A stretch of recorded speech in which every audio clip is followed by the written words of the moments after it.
அனைத்து உரிமைக்குரல் நண்பர்களுக்கும் வணக்கம். தமிழர்கள் மேலேயும் தமிழ் மேலேயும் நடிகர் மாதவனுக்கு இந்த அளவுக்கு பற்று இருக்கா அப்படின்னு ஒட்டுமொத்த தமிழகமே தற்போது சம்பிச்சு போயிருக்கு அப்படின்னு தான் சொல்லணும். இந்த தகவல் குறித்த வீடியோவில் முழுமையாக பார்க்க போகிறோம், வாங்க பார்க்கலாம். தமிழ் சினிமாவில் இருக்கக்கூடிய பெரும்பாலான நடிகர்கள் பார்த்தீங்கன்னா தமிழ் மேலேயும் தமிழர்கள் மேலேயும் ஒரு பெரிய ஈடுபாடு காட்டாமல் வந்துட்டு இருக்கிறதுனால தான் சீமான் போன்ற அரசியல்வாதிகள் என்ன சொல்கிறாங்க அப்படின்னா, தமிழ்நாட்டில் இருக்கக்கூடியவங்களுக்கே தமிழ் மேலே அக்கறை இல்லாத போது நம்ம என்ன பண்ண முடியும் அப்படின்னும், நம்மளுடைய தமிழர்கள் வரலாறு எல்லாமே மறைக்கப்படுவதற்கு முதல் முக்கிய காரணமே நமக்கு அது மேலே ஒரு பெரிய ஈர்ப்பு இல்லாதது தான் காரணம் அப்படின்றத சீமான் அவர்களுடைய அரசியல் இவ்வளவு காலமாக சொல்லிட்டு வந்துட்டு இருக்கு.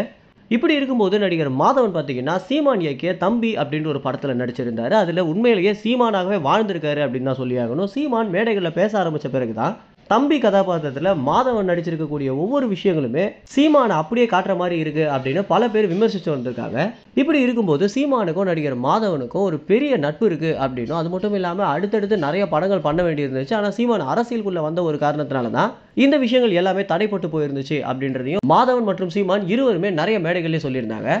தம்பி படத்தில் நடித்த பிறகு தமிழர்களுடைய வரலாறு மேலே ஒரு பெரிய ஈர்ப்பு மாதவனுக்கு வந்திருக்கு அப்படின்றது அந்த படம் முடிந்த வேலையிலே பார்த்தீங்கன்னா மாதவன் அவர்கள் சொல்லியிருந்தாரு. அதுக்கு ஏற்ற மாதிரி தான் தற்போது ஒரு நிகழ்வு நடந்திருக்கு.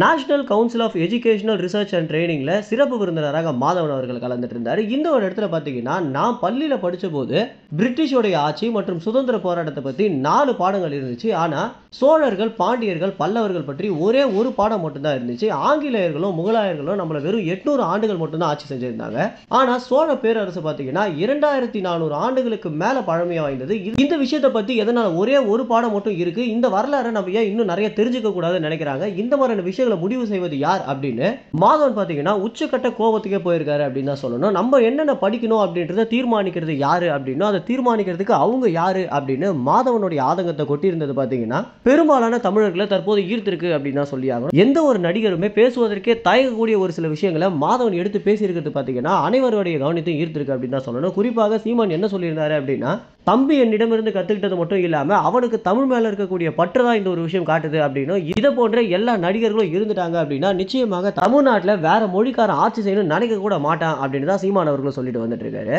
இந்த எல்லா உரையுமே முடிச்ச பிறகு தேங்க்ஸ் டு சீமான் அப்படின்னு மாதவன் சொல்லியிருந்தது தான் இந்த விழாவுடைய ஒரு ஹைலைட் அப்படின்னு சொல்லி ஆகணும். ஏன்னா இந்த மாதிரி இன்னும் பல விஷயங்கள் பார்த்தீங்கன்னா சீமானிடமிருந்து தான் மாதவன் கத்துட்டு இருக்காரு அப்படின்னு நம்ம அனைவருக்குமே தெரிஞ்சிருந்தாலும், அந்த மேடையிலேயே ஒப்புக்கொண்டிருக்கக்கூடிய மாதவனை குறித்து என்ன நினைக்கிறீங்க அப்படின்னும், இப்படி துணிச்சலாக கேள்வி எழுப்பியிருப்பதை குறித்து என்ன நினைக்கிறீங்க அப்படின்றத உங்களுடைய கமெண்ட்ஸ்ல தெரிவிங்க. நன்றி, வணக்கம்.